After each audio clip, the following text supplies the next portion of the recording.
E aí, galera, esse é mais um episódio do Maldita Politicagem, episódio número 88, né? Dessa vez a gente vai abordar um tema, já que estamos em novembro, né? Novembro que é o mês onde nós celebramos a cultura, a memória da população negra brasileira. Nós vamos fazer hoje um episódio especial sobre a obra de Florestan Fernandes, né? Que apesar de não ser negra, é um dos autores centrais para essa discussão. Sobre a integração do negro na sociedade de classes, no caso brasileiro. E para isso nós temos aquele de sempre, o Luiz Domingos, direto de Querência, só que aqui do Água Verde, em Curitiba, e um convidado especial dessa vez, o Leandro Alexandre, historiador, mestre pela Federal Fronteira Sul, né? Doutorando também em Educação pela Federal do Paraná, e que vai nos auxiliar aqui nessa discussão, já que é um especialista no tema. Tudo certo, Leandro? Deixa o Luiz para lá, depois a gente fala com ele. Opa, salve pessoal, beleza? Tudo certo, vamos aí, vamos tentar contribuir aí da maneira que dá. Espero conseguir aí, vamos nessa.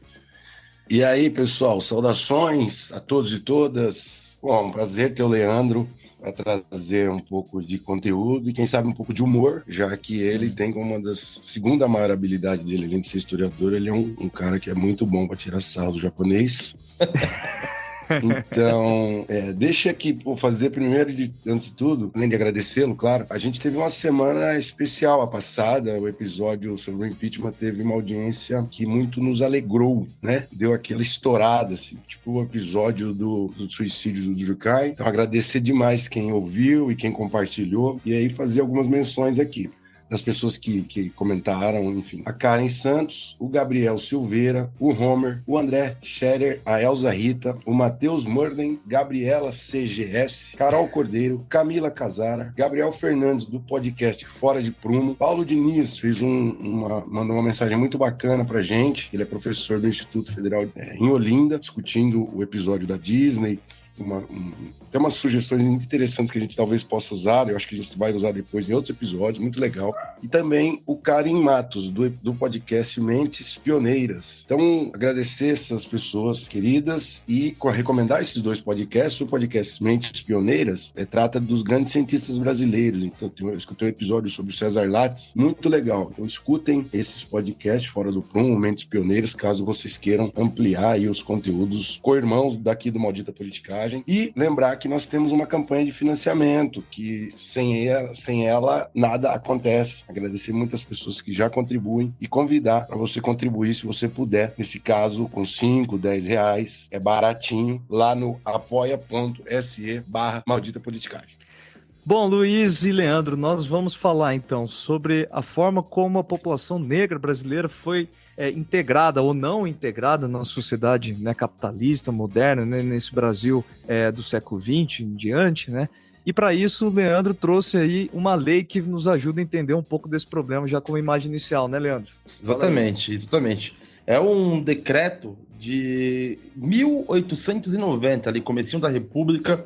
É o decreto número 528, do dia 28 de junho, tá? Ele é assinado pelo ministro da Agricultura da época, que era o Francisco Glicério, e pelo próprio Marechal Deodoro da Fonseca. Eu acho que o interessante aqui tá no primeiro artigo. Ele já deixa claro aqui, mais ou menos, qual que seria aí a maneira de tratar esse assunto. Então, com a permissão de vocês aqui, vou ler aqui esse primeiro artigo, é só esse, tá? Diz assim, ó, é inteiramente livre a entrada nos portos da República dos indivíduos que sejam válidos e aptos para o trabalho e que não se considerem sujeitos à ação criminal em seu país. Aí ele cria uma exceção, com exceção de indígenas da Ásia ou da África, que poderiam entrar somente mediante autorização do Congresso Nacional. Então aqui ele já deixa bem claro que tipo de trabalhador a República quer e que tipo ela não quer, né? Perfeito. Bom, então, gente, dada essa imagem inicial, esse decreto de lei já tenebroso, já para o nosso começo do episódio, o nosso primeiro bloco vai relembrar um pouco desse grande sociólogo que foi Florestan Fernandes. A gente vai trazer uma biografia bem curta aqui. Depois a gente vai falar dos aspectos gerais dessa obra importante desse autor, né? A integração do negro na sociedade de classes. No segundo bloco, a gente discute algumas curiosidades que estão dentro desse livro e é um problema que persiste até hoje, né? Quais são as razões para esse problema persistir? Problema esse da exclusão do negro, né? Nessa sociedade capitalista moderna, da pauperização dessa população como um todo. E no terceiro bloco, diz dessa vez o nosso Leandro que tem uma história de querência para nos contar.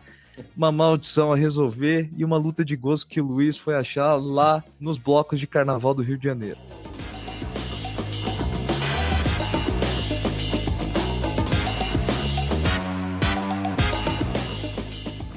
Ô Luiz Dominguinho, então conta pra gente quem é Florestan Fernandes, quem foi esse cara tão relevante para nossa área. Beleza, então o Florestan Fernandes, ele é filho de uma mãe solo, né, uma imigrante portuguesa que trabalhou em fazenda de café quando nova e depois foi para São Paulo trabalhar como doméstica, né, na casa de gente rica. E aí ela teve esse filho e o criou sozinha, mas ela teve ajuda interessante, ela teve muita ajuda do motorista da família para a qual ela trabalhava, que se chamava Florestan. E ela quis fazer uma homenagem a esse cara que ajudava muito ela e colocou o nome do filho de Florestan, certo?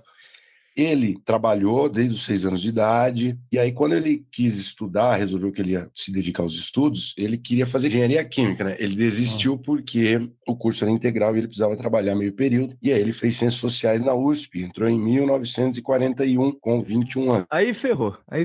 Aí a vida dele desandou, né? Aí ele se estudou muito, era muito dedicado, logo já virou assistente de Sociologia 1 e depois começou a escrever já na graduação nos jornais, na Folha de São Paulo, no Estadão, e aí virou amigo do Antônio Cândido, um outro sociólogo, né, um crítico literário famoso na época, e aí os dois começaram a ser assistente da cadeira de Sociologia 1 da Universidade de São Paulo, e ali ele já começa a trilhar a carreira acadêmica dele, logo em seguida vai virar professor da USP, e mais informações biográficas interessantes aqui sobre ele. Em 69, ele é caçado pela ditadura militar e aí ele se exila no Canadá, em Toronto. Fica 3 anos lá, depois retorna, e aí ele não tinha mais, ele não, né, foi aposentado compulsoriamente pela ditadura, ficou muito mal, porque ele sentia muita falta de dar aula, e acabou tendo uma experiência de dar aula na PUC de São Paulo, isso foi importante para ele, e daí, na década de 80, ele já começa a militar politicamente, se envolve na fundação do PT e se candidata a deputado, vira deputado constituinte e depois renova o mandato em 1989 e 90. Então ele foi 2 vezes deputado federal, faleceu em 1995 com 75 anos, portanto jovem, né? Teve 6 filhos, uma filha dele é professora da USP, a Heloísa Fernandes Silveira, e o filho dele também é bem conhecido,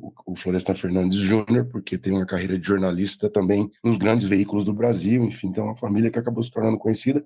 E talvez um fato central é que ele é o que deu um caráter muito profissional para a sociologia na USP, né? E formou essa geração que vai ficar muito conhecida depois, Fernando Henrique, Ottaviani, L. de Rugai Bastos. Ele formou toda uma geração que ainda está viva, mas que são assim os fundadores da sociologia no Brasil e na USP. Aliás, dizem, né, uma das curiosidades do Florestan Fernandes é que ele convenceu o Fernando Henrique Cardoso a fazer o curso de Ciências Sociais, né? Porque o Fernando Henrique Cardoso era estudante de filosofia, né? E o próprio FHC atribui a ele uma importância muito grande para ele ter chegado até a presidência da República, né? Nessa trajetória, na escolha da trajetória como um todo, né? Bom, e era socialista declarado também, né? Sim, fato que agrada o nosso querido convidado aqui. O falecimento dele se deve a um transplante mal sucedido, né? E só uma outra coisa aqui que eu descobri. Ele publicou um livro com Nikos Poulantzas, grande cientista político grego, né? E o Alain Touraine, As Classes Sociais em América Latina, no México, editora Século XXI. Então ele não era neném, não, né? Ele, publicar livro com esses caras. Esse livro deve ter na estante dos nossos queridos Vinícius Prado e Eric Gil Dantas, né? Deve estar no altar deles lá. Bom, vamos lá, vamos para os aspectos gerais dessa obra tão importante, né? A integração do negro na sociedade de classe, de 1964, né? Ano do golpe militar brasileiro, que, como é de se esperar, o Florestan Fernandes é alguém que faz uma análise materialista, né? Então é preciso olhar. Ele né, vai acabar analisando, condicionando a sua análise sobre o negro na sociedade brasileira através da posição que o negro tem dentro do sistema produtivo, né?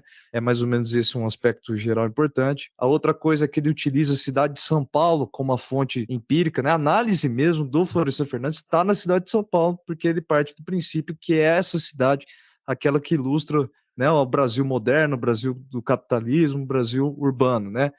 porque, enfim, mentalidade tipicamente burguesa, né? E outro aspecto importante aqui na obra dele é que para o Florestan não faz muito sentido nós pensarmos naquela coisa de separar historicamente em fases, né? Como se o Brasil tivesse uma fase lá atrás no século XIX e depois, né, no século XX, uma outra fase do capitalismo, como se fossem dois mundos separados, né?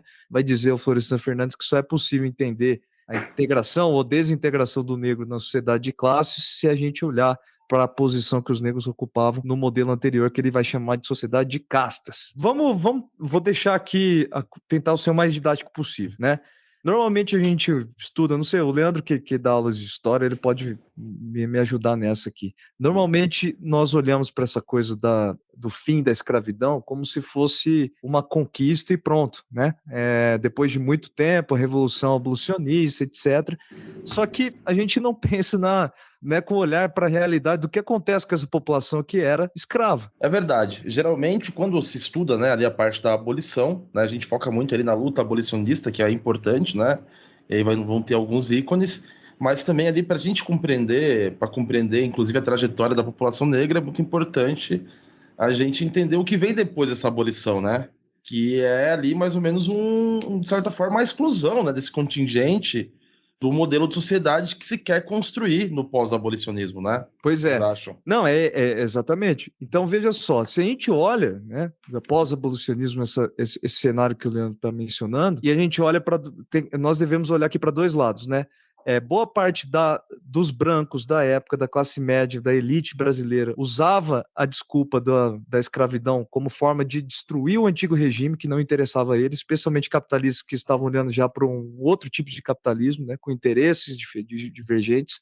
E a outra coisa é que essa população negra que tinha uma posição no antigo regime, uma posição terrível, tenebrosa, desumana, etc., né, que era como escravo no sistema produtivo. Agora, nesse novo regime, ela vai passar a ter uma nova dificuldade, né? Porque já que essa população toda negra, ela está nas piores condições. Eu sempre ressalto para os meus alunos o seguinte, né? É preciso pensar que o negro era visto como um sub-humano, né? Alguém que não tem condição cultural, social, econômica, né? Ela está em Intelectual, né? desvantagem em todos os aspectos possíveis. Como é que acaba a escravidão? Com o fim dessa etapa, não é possível imaginar que simplesmente o negro ia ocupar algum lugar importante nessa nova sociedade capitalista, né? É mais ou menos esse um argumento central, então, da obra do Florestan. A gente vai tentar explorar muito porquê disso, né? E esse decreto que o Leandro leu na abertura, ele é interessante porque o que o Florestan vai tentar demonstrar ao longo da obra, que o projeto abolicionista já tinha dentro de si o plano da europeização da classe trabalhadora. Então, por exemplo, o Antônio Prado, que foi ministro antes do Francisco Glicério, ele era abolicionista e fazia discursos falando que tem que trazer trabalhadores europeus na mais larga escala possível. Então, o projeto abolicionista já é um projeto de trazer aquele que vai substituir o negro no mercado de trabalho, agora trabalho capitalista, com contrato, trabalho livre, e aí, com isso, a questão do negro fica sendo uma não questão para essa elite, né? O negro vai ser deixado à sua própria sorte. É mais ou menos esse o problema de pesquisa do Florestan no livro. Inclusive, Luiz, quando eu falava ali sobre, né, em algumas oportunidades que eu tive de falar sobre essa questão, eu usava até uma alegoria, assim, né, para exemplificar a relação que essas elites tiveram com o negro no pós-abolição, que mais ou menos era que se tivesse um botão que eles pudessem apertar para sumir com essa população negra no pós-abolição, ia ter uma briga para ver quem que ia apertar esse botão primeiro. Porque depois se tornou um problema que, talvez na esperança de que se resolvesse sozinha, foi ignorada por muito tempo, né? Por essa elite que pensava o futuro do país. Eu acho interessante ali, Alessandro, quando você colocou assim que o abolicionismo fazia parte também de um projeto de transformação capitalista do Brasil, né? Que já desde muito cedo havia uma pressão muito grande da Inglaterra para a abolição, né, da escravidão aqui no Brasil. Então, em várias oportunidades que a Inglaterra teve de fazer acordos com o Brasil, como em 1810, depois em 1824, existem várias pressões aí para que o Brasil abolisse a escravidão, né, também como uma forma de se integrar cada vez mais a esse mundo aí capitalista e globalizado que estava se transformando rapidamente no século XIX. O mundo das populações que consomem, né, aquilo que estava surgindo.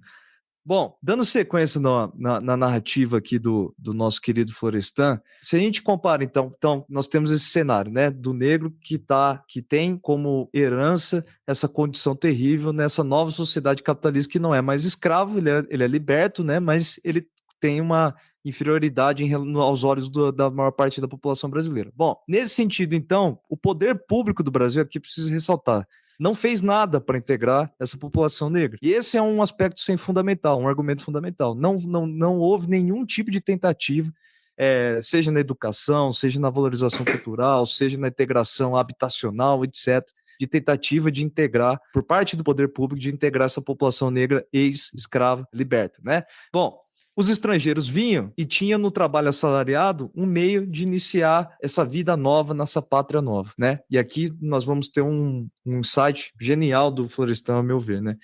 O negro, ao contrário do imigrante branco, ele via essa forma, esse trabalho livre, como uma forma de mostrar dignidade e liberdade em relação à população branca, né? Mostrar que ele tem valor, né, como um todo.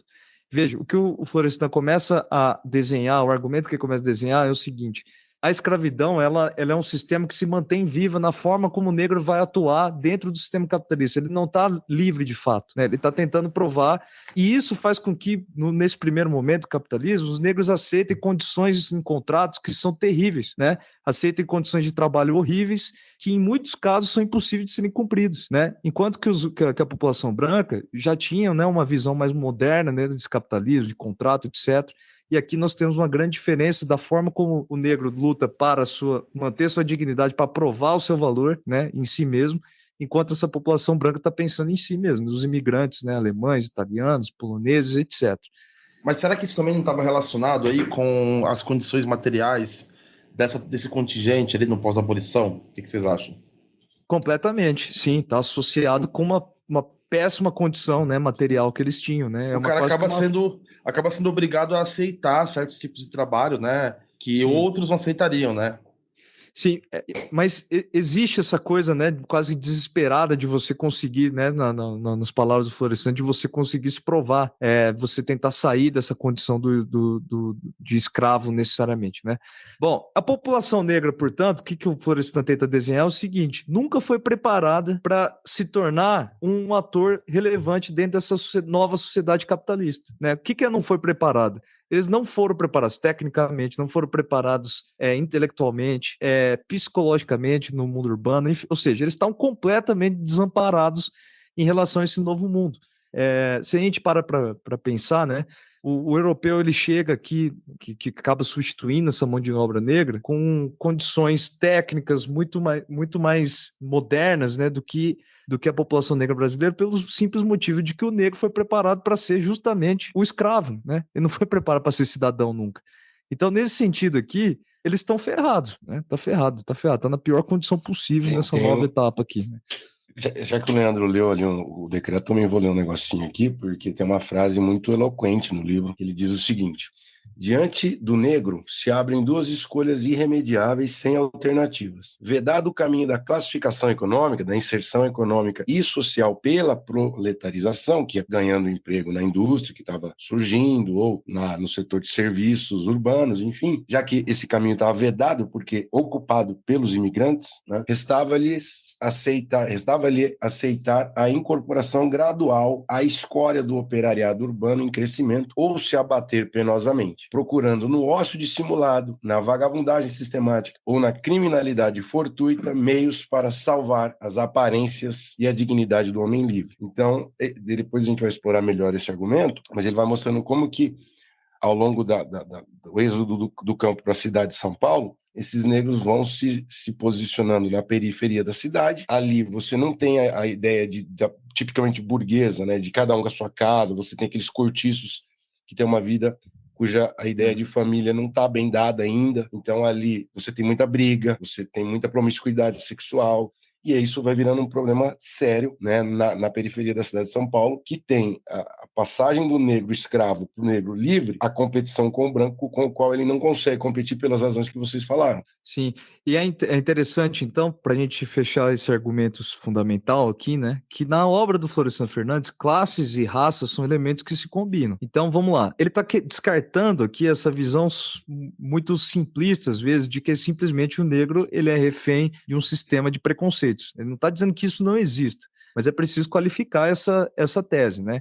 Então, o que acontece no que aconteceu no Brasil, né, é que com o fim da escravidão, há uma herança terrível, negativa com essa população, e rapidamente nessa nova sociedade capitalista, os negros de novo carregam essa herança, né? Herança de desprestígio de todos os tipos, né, de todas as arenas possíveis, e que tendo como seu maior fundamento esse novo posicionamento na sociedade capitalista, que são os piores empregos possíveis, que são aqueles que eles poderiam ofertar nessa nova sociedade, já que ninguém sabia ler e escrever, ninguém sabia fazer nada, né? Então, simplificando, se é que isso foi uma simplificação, é mais ou menos isso. E aí, Leandro, eu queria que você, saindo do Florestan Fernandes, você fez um estudo que, ao meu ver, ele é muito relevante em como isso é realidade em várias partes do Brasil, né? Você acabou estudando no Rio Grande do Sul, né? Você poderia falar da posição dos imigrantes alemães, dos negros na sociedade do Rio Grande do Sul? Primeiro, né, eu, na verdade, estudei ali especificamente uma cidadezinha muito pequena e peculiar do interior do Rio Grande do Sul, Cerro Largo, para quem conhece aí, uma cidade que se orgulha muito de ser uma cidade típica de alemão e de colonização alemã, né? Mas antes de entrar no caso específico, né, só um ponto sobre a questão do negro no Rio Grande do Sul. Há, inclusive, aqui um mito que durou durante muito tempo de que no Rio Grande do Sul não houve, né, escravidão, né, de que era uma sociedade desde sempre formada por homens brancos, ou, quando muito, que esse escravizado ele era quase um igual ao senhor num tipo de democracia, uma democracia, vamos dizer assim, dos pampas ali, onde todos os peões eles viviam juntos, conviviam juntos ali.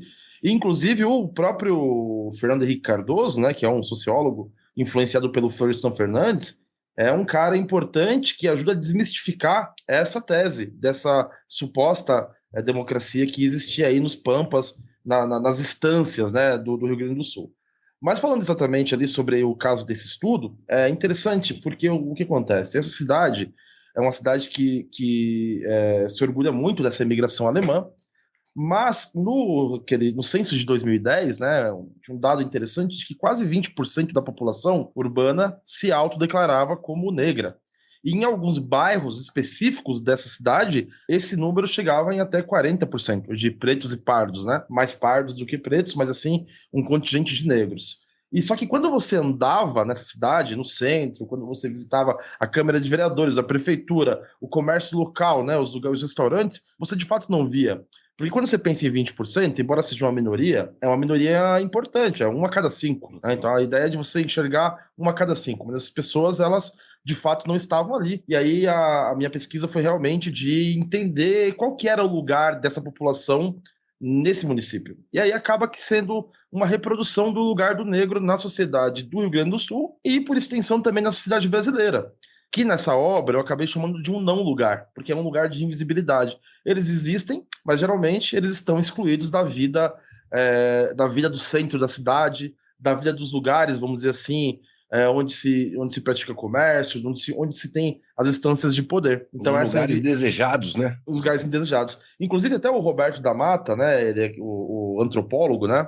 Eu usei um pouco a teoria dele nesse meu trabalho, quando ele fala sobre o racismo brasileiro, que é diferente dos Estados Unidos, que produziu aqueles separados mais iguais, né, que eles viviam em guetos diferentes. No Brasil, produziu um esquema de como juntos, porém diferentes. Então a gente pode viver junto, você vê preto e branco por aí, porém cada um, de alguma forma, tem o seu lugar. E aí, nesses lugares, os negros estão invisibilizados, por isso a gente chama de um não lugar, e estão nas piores condições em todos os cálculos, em todos os indicadores. Nessa sociedade cerro-larguense tem isso também, né? E se comparar com os imigrantes alemães, a coisa é completamente distinta. Porque o imigrante alemão, ele passou necessidade também quando ele veio pro Brasil, né? E tanto que tem histórias, inclusive, de protestos e inclusive quase ali alguns conflitos, né? Porém, o imigrante alemão, ele foi desejado como um trabalhador qualificado para desempenhar, né, esse trabalho capitalista aqui no Brasil. Enquanto o negro, ele não era desejado, pelo contrário, né, ele era indesejado, né? Então, na sociedade, por exemplo, na sociedade de imigração alemã, você tem uma reafirmação disso, você tem uma supervalorização do aspecto germânico, da cultura, da tradição, e você tem uma total desvalorização aí das raízes afrodescendentes, né, do povo negro, inclusive silenciando as contribuições desse povo para a formação da cultura da cidade, da cultura do local, né? Você tem que é mais ou menos essa ideia da invisibilidade, né? Dessa exclusão aí. Grande relato da cidade de Cerro Largo aí, ó. Grande abraço aí para todos os cerro-larguenses que estão acompanhando o Maldita Politicagem. Tem uma tabela para nós, para a gente fechar esses argumentos aqui? A gente tem uma enormidade de dados que cabem para explorar o tema, mas vamos ficar na obra que a gente dá mais coesão e valor para a pesquisa, que na verdade vale a pena até dizer isso, né? É uma pesquisa tipicamente profissional, moderna de sociologia, muito dado, ele faz observação participante, dado de censo, documentação histórica. Relato, né? Relato, fazia reunião com a Associação de Moradores na Periferia, na década de 50, enfim. Então, ele mostra, vou pegar os dados do censo que ele traz para mostrar como que esse embranquecimento é muito perceptível em São Paulo na virada do século XIX para o XX. Em 1890, havia 81%, na cidade, na capital, 81% de brancos e 18% de negros.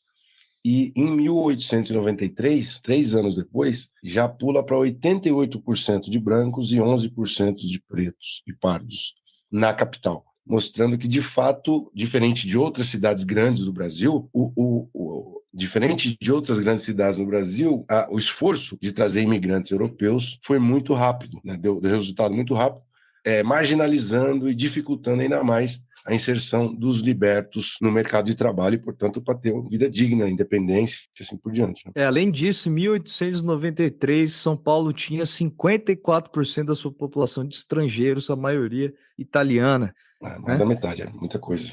A gente leva em consideração que aquele decreto é de 1890, né? Um decreto aí que fundamenta a imigração. 3 anos aí, uma diferença grande, né?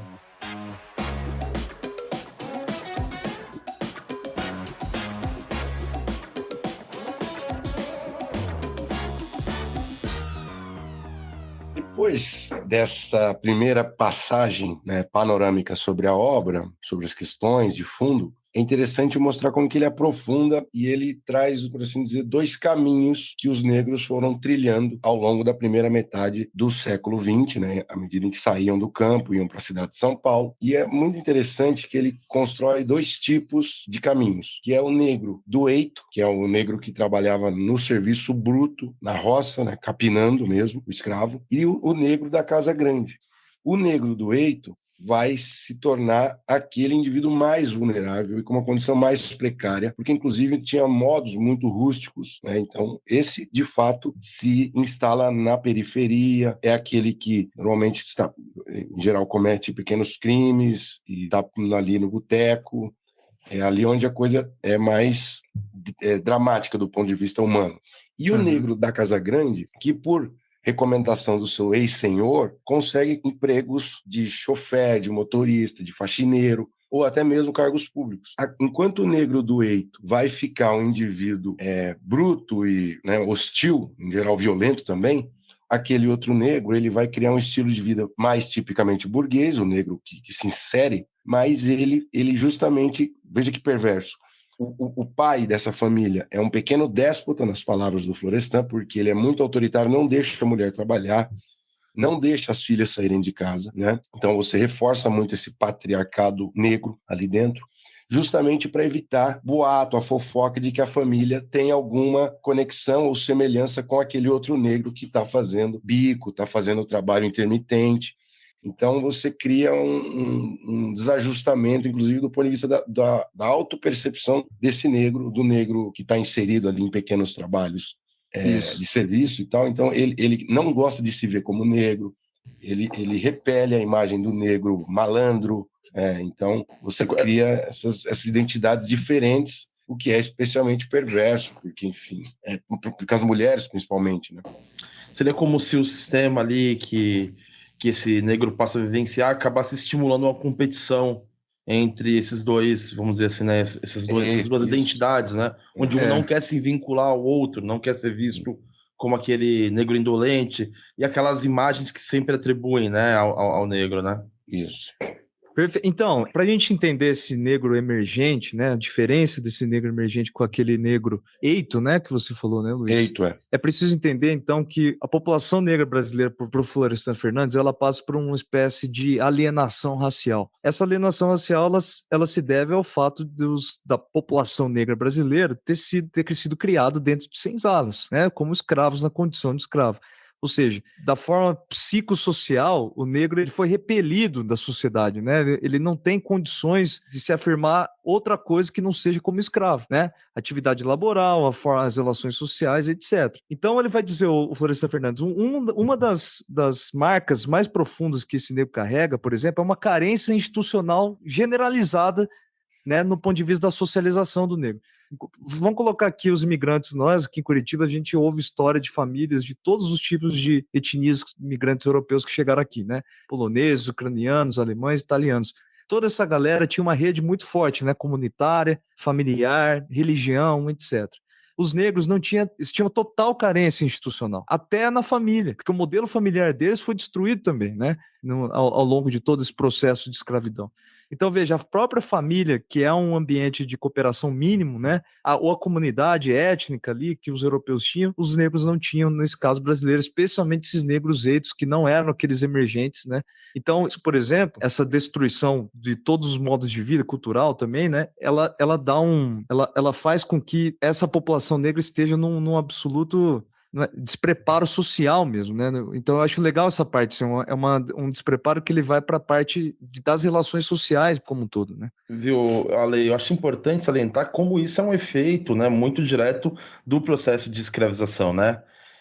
Que causa essa destruição, né? Porque quando a gente compara, inclusive, a diáspora africana com a imigração, né, o processo de imigração, você vê, inclusive, por exemplo, que em alguns casos as famílias de imigrantes elas já se uniam no ato da partida já, né? Era um projeto de você mudar de terra onde em busca de uma esperança, né? Que é bem diferente. Isso é uma coisa meio óbvia, né, de se falar, mas acho que é importante salientar, né? Porque, inclusive, no processo de escravização, a ideia de você misturar etnias diferentes, de se separar famílias, de você quebrar essa estrutura familiar e parental do negro foi quase que uma regra, né? Então, isso acaba produzindo esse efeito bem perverso no pós-abolição, que é essa desagregação institucional e familiar que sofre, né? O sujeito Isso. negro, né? Então, E e aí, como no final das contas, né, o cara que conseguir alguma emergência jogando esse jogo do branco, né, que o Florestan fala, ele acaba querendo se afastar daquilo, porque aquilo fazer parte daquilo seria um status social negativo, né? Então, faz parte dessa lógica, então, essa visão do negro da Casa Grande que o Luiz falou, né? E tem uma consequência interessante aqui, que quem explora isso é o Gessé de Souza, que para o Gessé de Souza, o Florestan, em alguma medida, antecipa a ideia do Bourdieu de hábitos, que é a ideia de você ter uma certa predisposição psicológica, mental, de se portar no mundo, por exemplo. A ideia de você ter disciplina para o trabalho, a ideia de você acordar cedo e comer na hora certa, o que os pais ensinam para os filhos, né, nesse modo de vida burguês. A classe média, o horário de estudar, o horário de arrumar o quarto. Isso tudo não está acontecendo com o elemento negro mais desagregado, e aí, consequentemente, ele não se insere nas relações trabalhistas, ele não consegue disputar o mercado de trabalho, justamente porque essa estrutura social molda a mente das pessoas numa determinada direção, que não é aquela direção que a estrutura quer, né? Entenderam? Então, é uma exclusão que atinge do ponto de vista psicológico. Então, ó, a gente pode estabelecer aqui uma conexão com o Frantz Fanon, né, esse autor importante sobre a interpretação do racismo, né, com uma qualificação dessa interpretação na sociologia. O Frantz Fanon, em determinado momento no seu livro, aquele livro importante, né, que é Cultura e Racismo, né, ele vai dizer que a maior de todas as violências contra alguma etnia ou cultura é você retirar a dinâmica cultural daquele povo, né, você não atribuir àquele povo a liberdade dele ter os contatos que quiserem, né, deles evoluírem da forma que quiserem, aquele seu sistema cultural. Então, negros dentro de uma senzala é mais ou menos isso, né, um processo de você retirar a dinâmica cultural daquele povo. Então, não é possível a gente pensar que só o fato de ter eliminado a condição da escravidão no Brasil fosse da noite para o dia, né, gerar as condições necessárias para esse povo reconstruir socialmente as instituições que foram destruídas, né, com o tempo. Bom, E ainda além, e ainda num ambiente totalmente hostil, né? Que não contribuía para que esse tipo de construção acontecesse, né? Então há do lado dos negros, vamos dizer assim, esse, não sei se dá para usar a palavra despreparo para viver essa nova realidade, e há do lado da sociedade uma completa negação, né? De qualquer tipo de inserção desse contingente aí. Então é uma dupla ou tripla dificuldade aí. só para falar para aqueles que talvez não entenderam o argumento central aqui, pensem vocês todos em casa ouvindo, né, que numa sociedade capitalista é preciso ter técnica, é preciso falar adequadamente, se comportar adequadamente de acordo com a tarefa que você vai desempenhar, né? Para tudo isso é preciso de instituições que auxiliem, né? Desde a educação, família, etc. É disso, né? Os negros não tinham a mínima instrução de nada, prestígio de nada, então é essa a condição. E aí eu pesquei um negócio interessante que posso falar, Luiz, você vai entender uma coisa que não sei se você já notou dentro do Florestan Fernandes. Todos vocês que já leram Florestan Fernandes, vai dizer, esse autor vai destacar uma coisa. A mulher negra, nós não temos, vocês vão concordar que nós temos no imaginário brasileiro, sem nenhuma análise empírica necessariamente minha aqui agora, né? Pode ser que exista isso, mas eu não sei. A gente tem uma visão de que nas periferias as famílias são majoritariamente sustentadas pelas mulheres, né?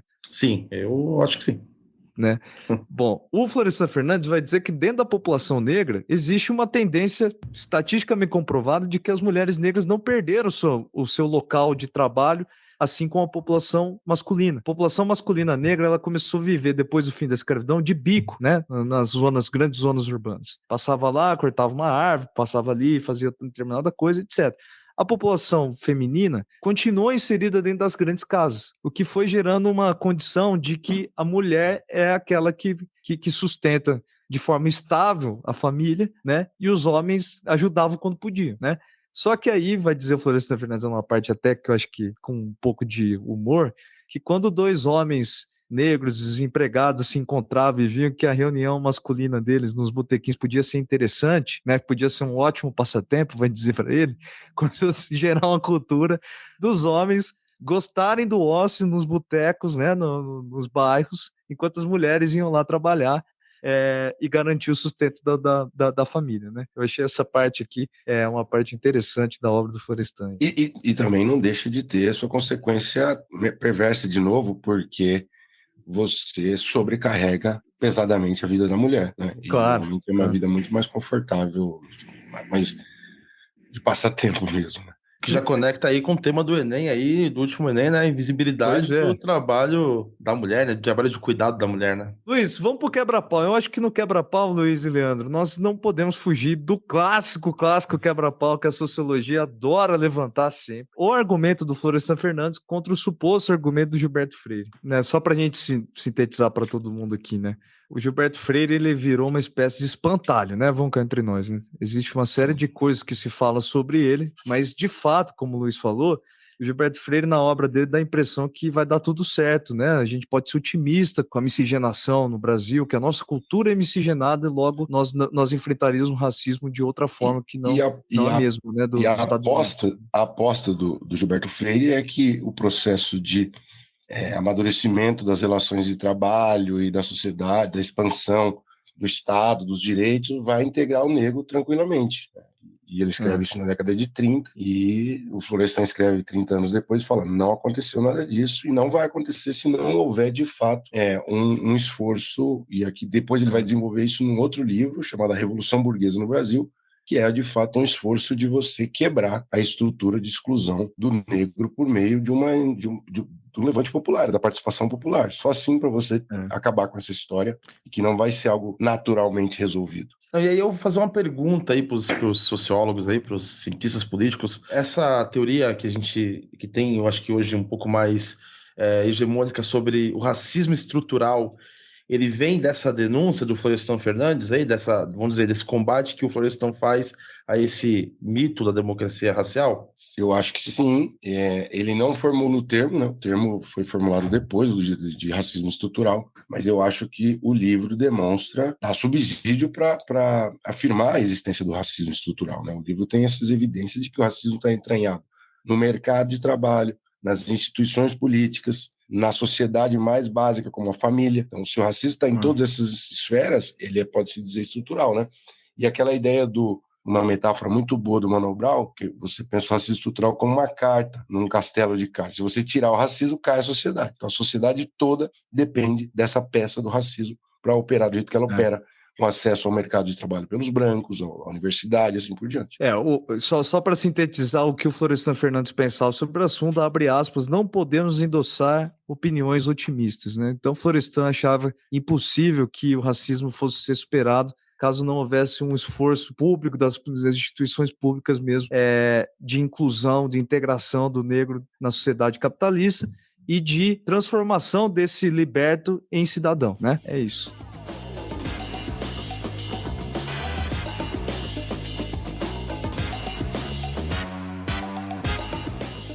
Ô, Leandro, nós temos um quadro aqui que chama Aconteceu em Querência, mas é porque o Luiz normalmente fica contando as mentiras dele sobre Querência do Norte. Mentira, não é mentira não. Aqui não são todos fatos verdadeiros, que algum dia vão ser comprovados. A gente rodou por Lins, rodamos por Curitiba, mas agora diz você que nós vamos ter uma história de Cerro Largo, é isso? Exatamente. Olha, porque é o seguinte, ó, eu sou paulista, né? Eu nasci na capital de São Paulo, paulistano, do Capão Redondo, inclusive, né, da Vila Fundão aí, para quem conhece.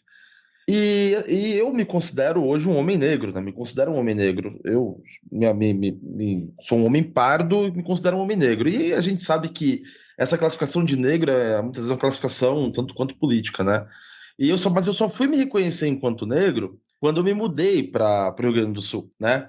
Porque foi lá que eu consegui perceber essa diferença e passei, então, a ser tratado como um diferente, como um homem negro, e aí passei a me reconhecer também como um homem negro. Mas isso gera algumas questões, né? Porque como eu sou pardo, às vezes os pretos falam que eu não sou negro, mas os brancos também falam que eu não sou branco. Então aí eu fico aí nesse limbo racial, que inclusive muitas pessoas pardas vivenciam aí no Brasil aí. E é isso, assim, às vezes a gente mudar de áreas e trocar de local afeta bastante a maneira como a gente se enxerga, né? A nossa própria identidade. O meu caso é verdadeiro, não é igual as mentiras do Luiz, não, tá? Só pra avisar vocês. Mas aí você foi para Cerro Largo. Cerro Largo não é uma Disneylândia da meritocracia, Leandro? Eu comecei a ser tratado diferente também, né? Tenho isso, né? Só que eu comecei a me olhar. Vou contar um caso para vocês, né? Em 2009, meu sogro faleceu. E a minha esposa é natural de Cerro Largo, então, né, uma cidadã com todos os direitos cerro-larguenses pela Constituição. Eu estava no velório, junto com eles, tal, naquele momento bem triste, né? E uma senhora, né? Uma senhora, sempre uma senhora.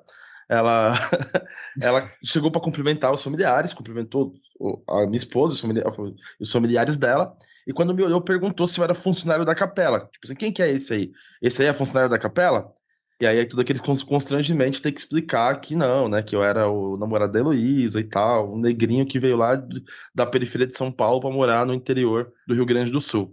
Então tem esse tipo de coisa que você acaba sendo submetido. Então, tanto que, assim, vocês que conhecem um pouco de colônia alemã, não sei se o Luiz, ele tá por dentro, assim, na colônia alemã há uma divisão entre alemães e brasileiros, né? Começa aí que na colônia alemã o brasileiro ele é mais estrangeiro do que o próprio alemão. Porque o brasileiro é aquele que não é alemão. Então tem o alemão, tem o brasileiro, e aí lá depois vem o negro, né? E é assim que eu me senti durante um tempo. Mas isso não é uma queixa, tá? É uma cidade muito boa. Eu não sabia da distinção entre alemães e os outros brasileiros. Exatamente, chamam de brasileiros. Quantos habitantes que tem em Cerro Largo? É uma megalópole aí dos seus 13 mil habitantes. Pô, então, é da envergadura de Querência. É mais ou menos isso aí. Vocês falam de Querência do Norte, de Cerro Largo, com porcentagens de população, aí vocês falam, deu 3%, mas 3% dá 6 pessoas daí. Então, aí que tá. E aí eu vou questionar minha própria produção, né, acadêmica, né? Que relevância tem, né? Não, mas tô brincando, mas tem, de fato, eu acho que esses estudos de casos no sul do Brasil, eu acho que para quem tá ouvindo fora do sul do Brasil, deve estar pensando que a gente tá ficando maluco, né? Mas aqui nos estados do sul é muito comum essas cidades que tem uma maioria muito grande desses imigrantes europeus, né? Que fecham, que parece que você tá numa pequena Alemanha do século XIX, né? Ou pequena Itália, pequena Polônia, etc. Se fala alemão, né? É. Se comem comidas típicas na época, em certas épocas do ano, por exemplo, a cidade é forrada de bandeiras da Alemanha, né? É. Então há um orgulho muito grande dessa parte, o que eu não acho errado, mas por outro lado há uma supressão, né, daquilo que é indesejado, que é o tema desse episódio aqui do Maldita Politicagem. Perfeito. O nosso amigo Paulo Franz, descendente de alemães, diz que comer bolo de chocolate ou como chama? Cuca de doce de leite com churrasco é coisa normal. Eu não consigo Não tem o menor cabimento. Mas a minha teoria é que se você misturar duas coisas gostosas, não tem como dar uma coisa ruim, entendeu? Então, por exemplo, né, não dá. Molho de carne com bolo de chocolate. Não vai dar certo. Não pode dar certo.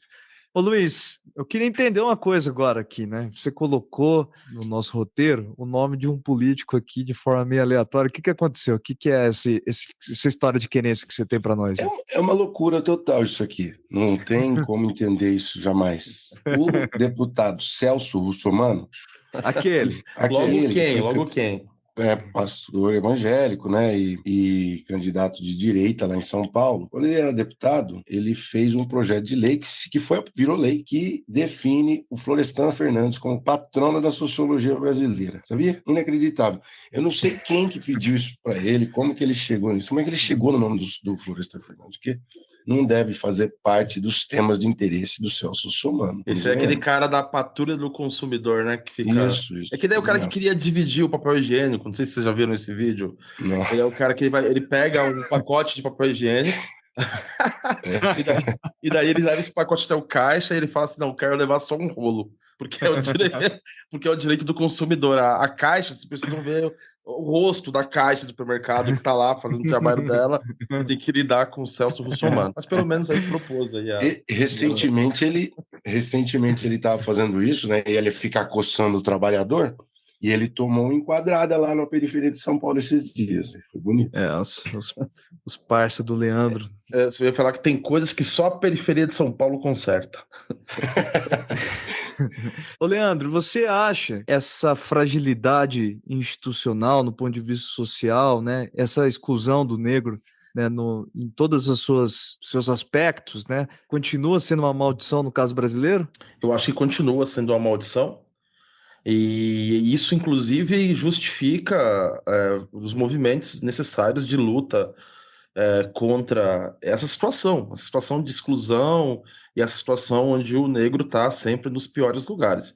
Eu acho que essa, inclusive, meus amigos, é a principal maldição do nosso país. Você também concorda, Luiz? E Leandro, você, mais ou menos, para a gente não ficar aqui apenas na parte da denúncia e da crítica, através do seu estudo, por exemplo, o que você levantou que poderiam ser ações de combate a esse tipo de problema? Olha aqui, ó, vou então achar a solução aqui para essa situação. Isso. Não, brincadeira. Mas assim, a gente, né, por exemplo, nós temos as políticas de cotas, né, que longe de ser também uma solução definitiva, mas já se provou aí que é eficaz na redução de algumas desigualdades, né?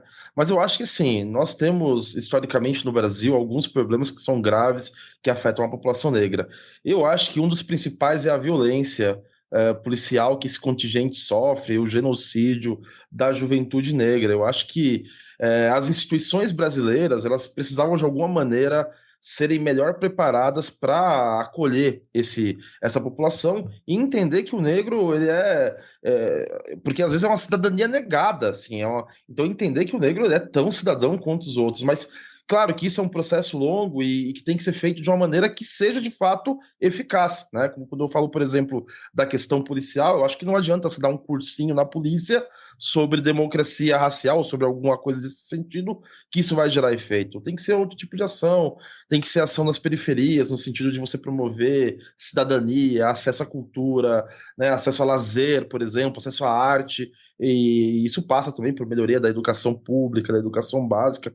Como o problema ele é global e afeta a nossa sociedade como um todo, é difícil de delimitar ações, assim, porque eu acho que acaba sendo acaba tendo a necessidade de diversas ações, né? Diversas ações globais também, né? Ações globais. Talvez, gente, talvez uma que é muito importante é a gente tentar fazer mais ou menos aquilo que os alemães fazem com o Holocausto, sabe? Assim, com relação à escravidão. Que a gente, que é muitas vezes parar de tentar negar ou tentar esconder isso e tentar expor mais isso para tentar fazer as pazes com aquele passado de fato e aí conseguir superar isso. Eu não sei, é uma coisa que me passa pela cabeça. Boa. Esse vai ser o nosso próximo assunto, que tudo indica, né? O nosso diretor de pauta, Luiz Domingues, me falou isso antes de começar a gravação aqui. Se você anuncia esse Luta de Gostos aqui, Luiz, porque isso aqui é obra toda. Seguinte, é muita coisa pop, bandinha americana, inglesa. Chega disso, vamos transformar o debate num debate mais brasileiro. Agradecer ao Bernardo, que é o consultor para temas de samba. E aí eu quero propor aqui duas opções de uma música, de um samba, do Geraldo Pereira, que se chama Cabritada Mal Sucedida. Escutem aí vocês em casa, porque conta a história de uma festa que a polícia baixou e levou todo mundo preso. Mas tem duas versões, a do próprio compositor, Geraldo Pereira, e a do Luiz Melodia. E aí eu quero jogar para os colegas qual que é a mais bonita, qual que é a melhor versão. Primeiro nosso convidado aí, vai lá, Leandro. Para mim, a mais bonita e a melhor versão é a do Luiz Melodia. E eu digo isso muito afirmadamente pelo fato de que eu só escutei essa. Eu escutei porque o Luiz ficou me enchendo o saco antes aqui, mas eu preferia do Geraldo Pereira, viu? Eu achei uma vibe mais gostosinha, assim. Vou ficar com a original, né, Luiz? Eu acho que é a do compositor original, né? Eu Geraldo também. Pereira, então. Eu também gostei da versão mais levinha do Geraldo Pereira. Samba muito bom.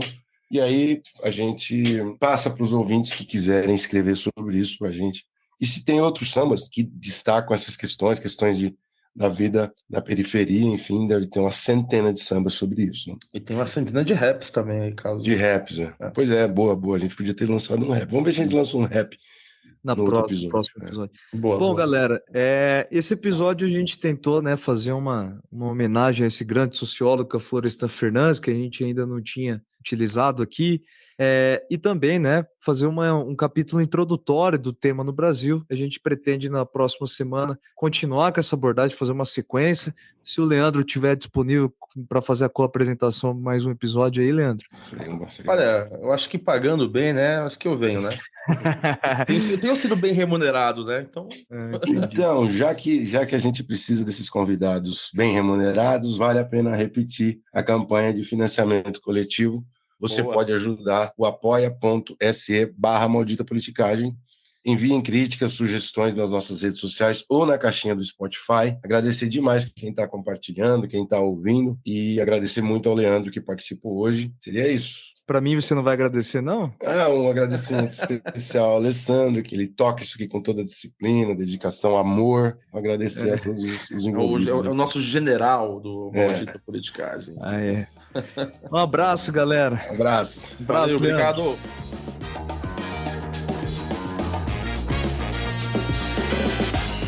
O Maldita Politicagem tem roteiro e produção de Luiz Domingos Costa e Alessandro Tokumoto, edição de áudio de Matheus Bittencourt, finalização de áudio e identidade visual de Fábio Tokumoto.